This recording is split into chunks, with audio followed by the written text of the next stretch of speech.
Kembali lagi dengan kami Java. Kali ini kami John dan Co akan ngosan ya. Ngosan kali ini kami akan membahas Derby Mataram Fix grup neraka. Apakah benar itu? Nah, oke, kita saksikan saja bersama. Sudah terdengar kabar, sudah terdengar bising-bising Liga 2 mau akan segera dimulai. Nah, ini sangat menggembirakan bagi masyarakat klub-klub yang timnya itu berada di Liga 2. Mereka sangat bergairah sekali akan liga dimulai ini, terutama ya memang karena ingin naik kasta dan lain-lain lah. Nah, paling utama kan naik kasta. Yang timnya itu lama berada di Liga 2 itu yang ada tim dari mana-mana lah. Oh, dari mulai tim siluman lah, dari mulai apalah. Liga 2 itu saat ini tuh semakin komplit lah, ibaratkan timnya itu semakin bervariatif. Menurut pandanganku sendiri, tim-tim Liga 2 ini itu berkembangnya sangat pesat sekali. Tidak seperti zaman-zaman tahun 2011-2012 yang pada saat itu memang klub Liga 2 sangat kesulitan sponsor, kesulitan finansial, gaji dan lain-lain lah.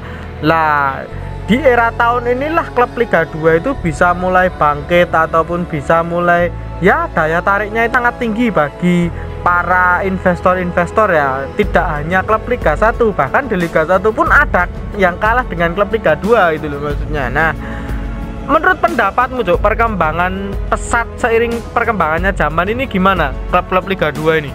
Ya bener ya dikatakan John tadi ya. Dulu Liga 2 identik dengan lapangan banjir, gaji nunggak, macam-macam lah ya, tawuran dan lain-lain lah ya. Maka dari itu akhirnya Liga 2 itu seperti dianaktirikan oleh oleh federasi ya.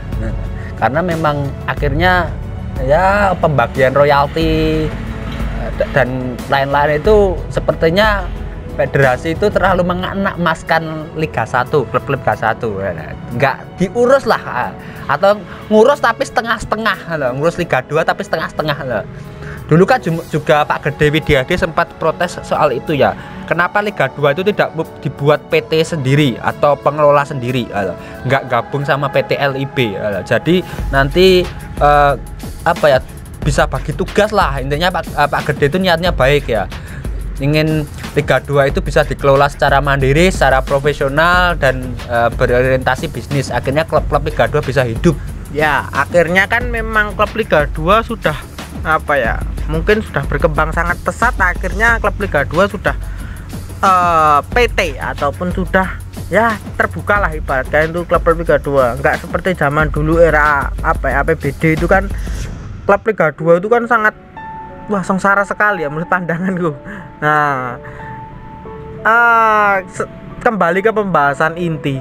Pembahasan intinya ada jadwal yang beredar, rumornya Derby Mataram ini kembali satu grup. Akankah terjadi seperti kemarin-kemarin lagi? Akankah seperti apa nanti Derby Mataram? Nah, kita juga tidak tahu.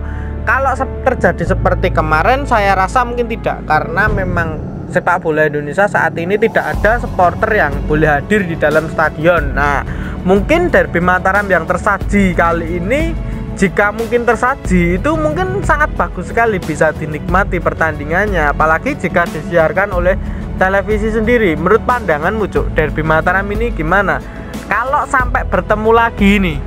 Ya, rumor yang beredar ya kita dapatkan dari banyak sumber ya. Sudah bocor informasi drawing Liga 2 ya.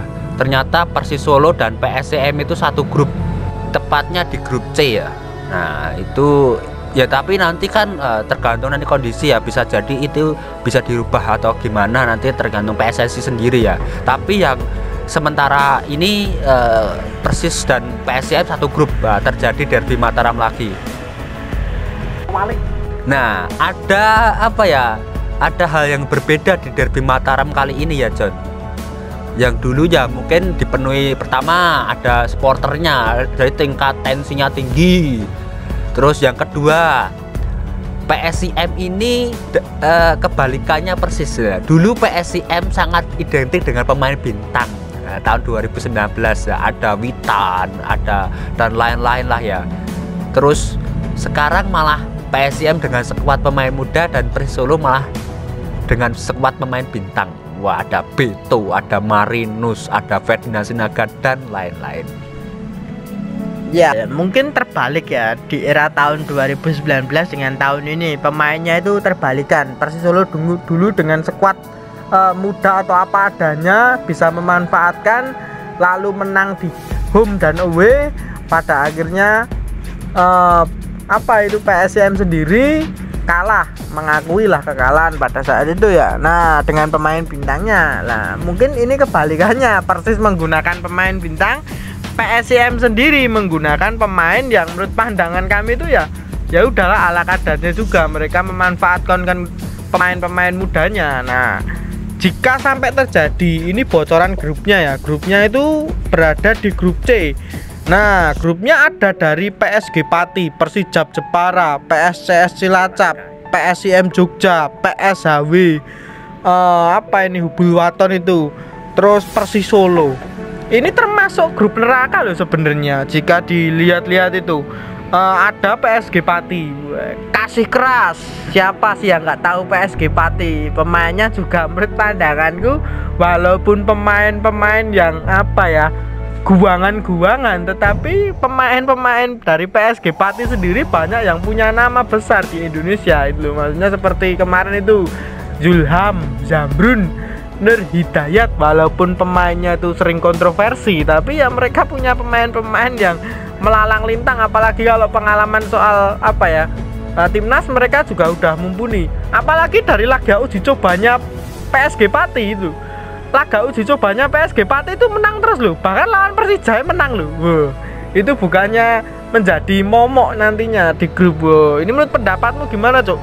Apakah hanya PSG Pati saja?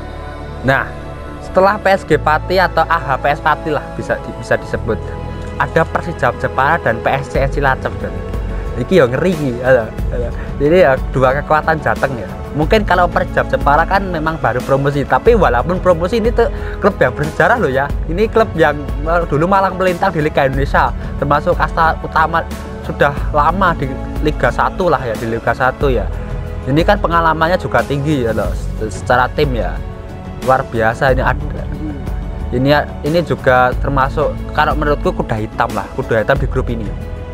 Ada PSCS Cilacap juga. Wah, ini juga dulu sempat juara tanpa mahkota nih, di tahun 2016. Itu dulu sempat menang dengan PSS Sleman ya. Walaupun gagal promosi. Ini dua tim ini ngeri loh. Walaupun secara pasti masyarakat akan menganggap bahwa Persis Solo dan PSIM ini yang lolos ya, tapi ini PSCS dan Persijap nggak bisa diremehkan. Apalagi PSG Pati tadi ya, Pak, itu juga nggak bisa diremehkan. Kasih keras. Ya betul. Soal PSG Pati memang saya melihat itu progresnya waktu mereka uji coba itu menang terus iki ya, sangar mentok lebih ya.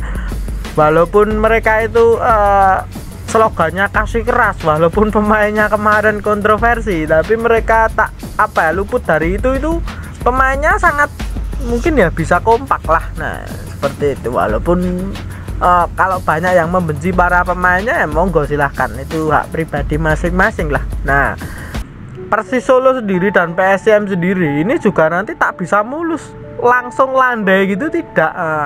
Apalagi nanti kalau bisa bertemu seperti PSHW yang tidak diunggul-unggulkan malah bisa menjadi kuda hitam. Nah, bisa jadi kuda hitam itu kan juga sangat berbahaya toh.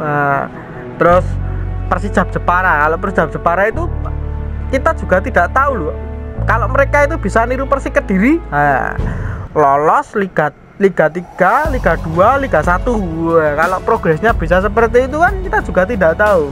Skuad pemainnya Jepara kan juga bagus-bagus kalau saya lihat sendiri. Skuad para pemainnya itu juga sering melalang lintang di Liga 2 gitu loh. Maksudnya pemain tersebut itu sudah punya pengalaman maksudnya. Nah, kalau di Persijap Jepara sendiri itu bukan berarti nggak ada kesempatan lolos, tapi masih sangat besar untuk kesempatannya. Tapi bukan berarti Persis Solo dan PSIM itu nggak ada kesempatan lolos. Kalau dibilang pemain skuad termahal di ini ya pasti Persis Solo nomor 1, yang kedua pasti ya PSG Pati gitu loh. Tapi kan sepak bola tidak seperti itu. bukan dari skuadnya yang mahal, tetapi dari petanding segi lapangan seperti apa. Dulu sempat apa ya, Persik Kediri itu juga tidak diunggul-unggulkan, dengan skuad apa adanya malah mereka itu bisa lolos ke Liga 1. Mungkin itu dulu saja tentang derby Mataram dan grup neraka ini. Jangan lupa like, comment, dan subscribe.